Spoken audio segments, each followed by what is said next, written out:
Yulduz Usmonova ajrashgan ayollarni unitazga o'xshatgani yuzasidan tushuntirish berdi. Ijtimoiy tarmoqlarda bir necha kun avval tarqalgan video ortida xonanda Yulduz Usmonova keskin tanqidlarga uchragan edi. Unda u ajrashgan ayollar haqida aytgan o'xshatishlar ko'pchilik tomonidan kamsitish sifatida qabul qilinib, salbiy munosabatlarga sabab bo'lgan. Videoning keng muhokamaga aylanishidan so'ng xonanda ushbu gaplarga shaxsan o'zi izoh berdi.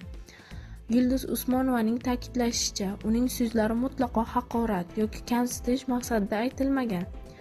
Kim o'rmonda yo'qolgan bo'lsa, bu uning o'zining ishi. Yo'qolganni ushlab bo'lmaydi, lekin saqlab qolish mumkin bo'lgan oilalarni saqlab qolaylik degan niyatda gapirdim, deydi xonanda. U shuningdek asosiy maqsad jamiyatda oila qadrini asrash ekanini alohida urg'ulab o'tdi. Yolg'izlik Allohga yarashadi, shuning uchun oilalarni asraylik. Insonlar baxtli bo'lishsin. Ilohim 2026-yilda ajrashishlar kamaysin, deya fikrini yakunladi Yulduz Usmonova. Xonandaning bu izohi oldidan ayrimlar uni qo'llab-quvvatlagan bo'lsa, boshqalar bahsli mavzuda ehtiyotkorlik muhimligini ta'kidladi.